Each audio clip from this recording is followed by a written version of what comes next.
प्रेम सुरगीता माता की। आवृतम ज्ञान में तेना ज्ञानी नो नित वैरिना काम रूपे न कौंतेय दुष्पुरे नान ले न। आप भले खुश रहते हैं, एक गाड़ी खरीदेंगे, एक मकान बनाएंगे, बेटा का धूमधाम से शादी करेंगे, एकदम जो है ना अपने को मेंटेन करेंगे, दिखा देंगे, आप खुश हैं। लेकिन जो आपकी कल्पना है ना, ये कौन है? ये आपका दुश्मन है। अपने लिए सोच रहे हैं कि आप दुश्मन पैदा कर रहे हैं। आपको ये सोचना है कि मेरी जिम्मेवारी है बेटा का शादी, बेटी की शादी, घर परिवार, अपने को स्वस्थ रखना, क्योंकि मैं परमात्मा का हूँ। जब भी कोई सपना देखें, जब भी कोई कल्पना करें, तो उसे आप परमात्मा से जोड़ दीजिए। अपने लिए कुछ मत सोचिए, अपने लिए कुछ मत कीजिए। क्यों?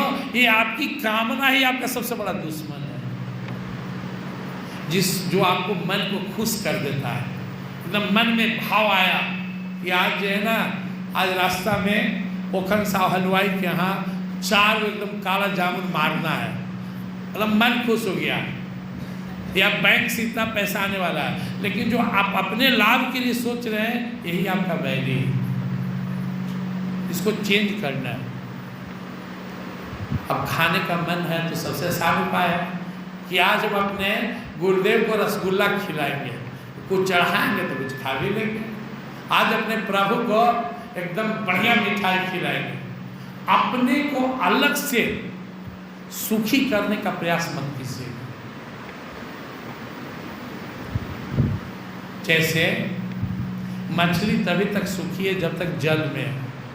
मछली सोचे कि तनी सासाराम बाजार घुमाते हैं तो बेचारा खत्म हो जाएगा।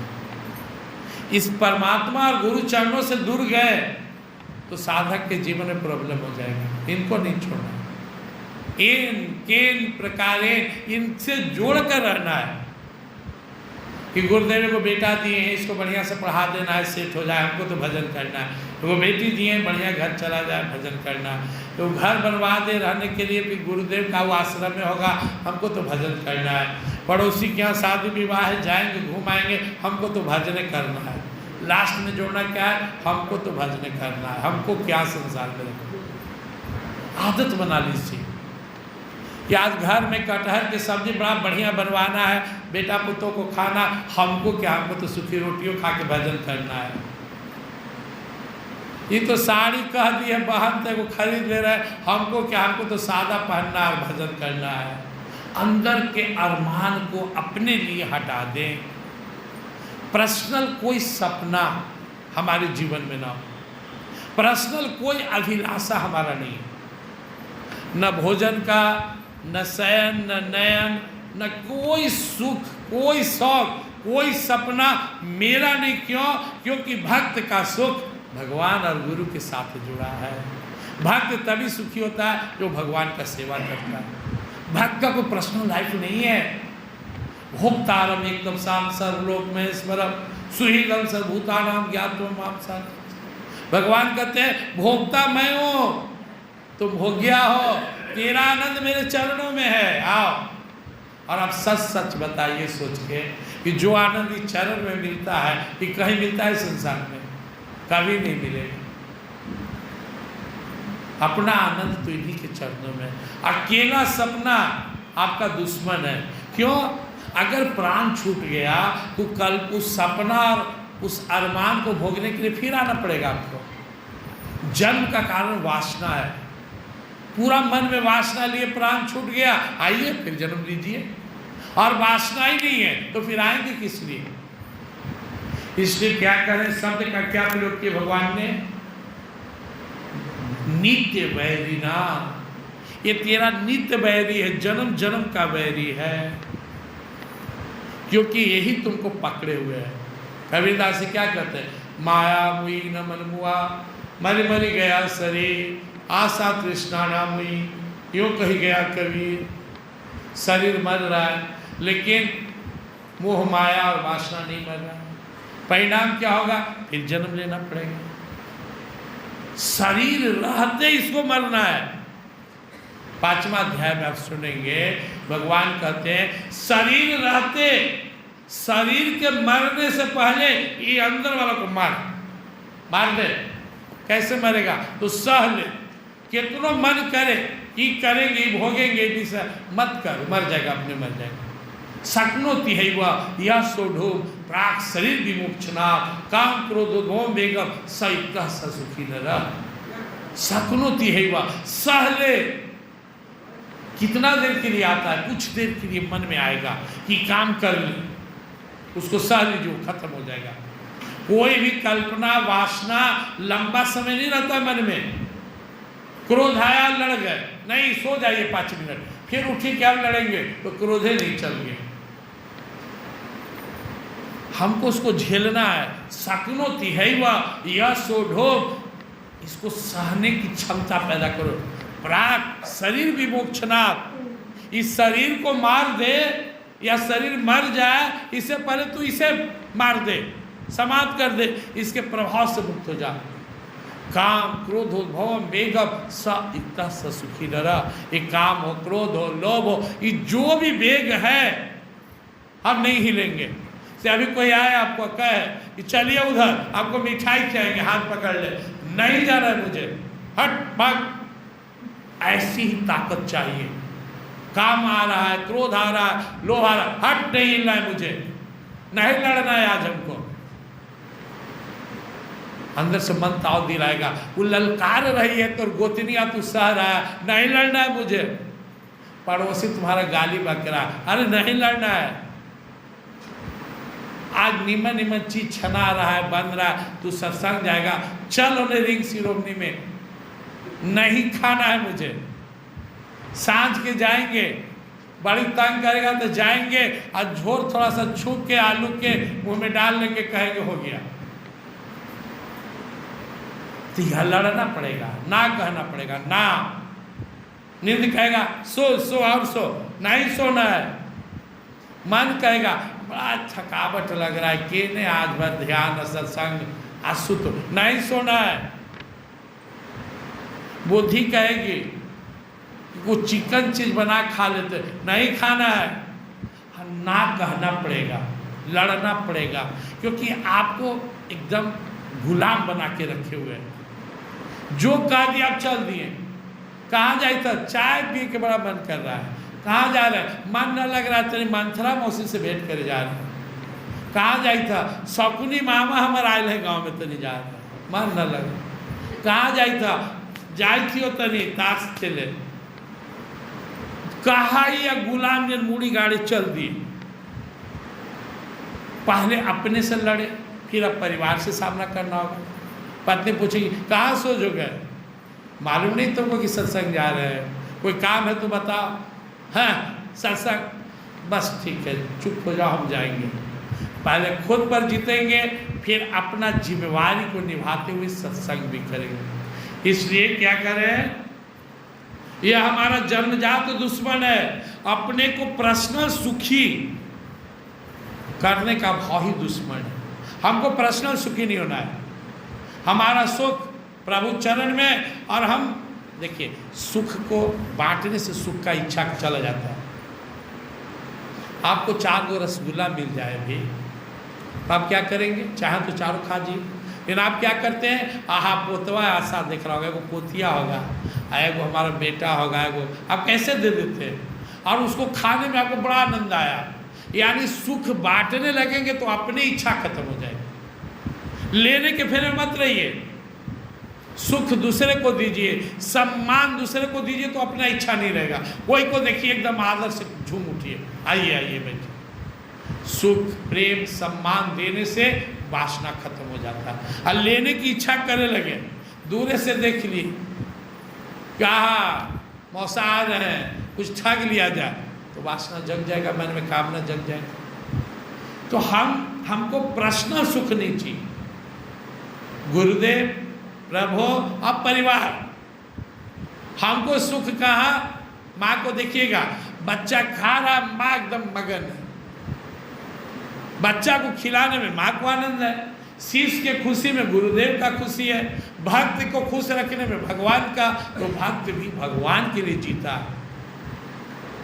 भक्त जो आधा घंटा इधर उधर का चर्चा करे, आके भजन गा लिया, तो भगवान बोल रहे हैं थोड़ा सा मैटर टफ है, आपको समझना होगा। मेरे कहने का भाव क्या है कि आप अपने लिए कोई भी सपना कल्पना देखते हैं तो आप दुश्मन पैदा करते हैं, उसे पूरा करने का भी प्रारब्ध पैदा होगा, वासना बनेगा और नया जन्म हो सकता है। इसलिए आप अगर कभी सोचे भी तो परिवार तक सोचे, पर्सनल ना सोचे कि मेरे परिवार का कल्याण कैसे हो, और फिर गुरुदेव की प्रसन्नता सोचे।